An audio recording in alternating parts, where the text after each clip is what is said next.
D'accord? Pour quand même réexpliquer un petit peu l'histoire de cette continuité mobile-tangent, mobile ou mobile-tangent. Donc ça, c'est très intéressant, cette fonction, parce qu'elle vous permet de déformer la frontière d'une surface. Sinon, ce n'est pas possible.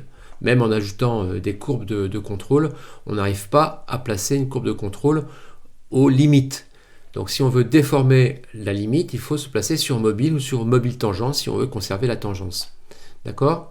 Bon, ça, je voulais vous montrer ça. Et dernière chose que je vais vous montrer dans ce petit billet de blog, c'est, alors ici, donc, on va dérouler ça, paramètres de la face, et je vais vous montrer la symétrie direction 2. Donc ça, c'est intéressant parce que vous avez fait une déformation, voilà, vous avez généré une déformation avec des valeurs précises, etc., etc. Et est-ce que je peux récupérer la même chose en dessous? Eh bien, il suffira de cocher symétrie direction 2. Je vais cocher ça, voilà, et je vais donc valider. Et cette fois-ci, j'ai récupéré effectivement la même déformation de l'autre côté.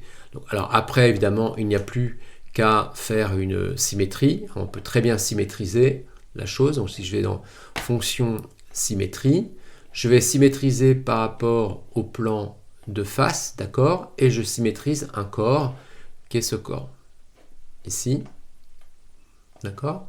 Donc je peux coudre les surfaces directement, je vais valider, ou alors je vais retourner dans la section. Je ne vais pas les coudre tout de suite, je vais valider ça, d'accord. Vous pouvez bien sûr aller dans Surface et utiliser Surface cousue pour désigner ces deux valeurs. Donc là, il contrôle les discontinuités possibles.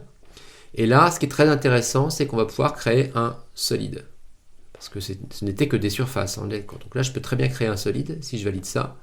Voilà, et si je fais une coupe, vous allez vous rendre compte que, en effet, j'ai bien ici une forme pleine. D'accord? Donc je ne vais pas valider ça. Donc voilà ce que je voulais vous dire par rapport à cette histoire de continuité. Alors je n'en ai pas fini avec ces billets de blog, puisque le prochain billet de blog, nous allons parler de la déformation sur une courbe existante, donc avec une fonction d'aimantation. Donc ça sera le billet de blog numéro 3. Merci à vous.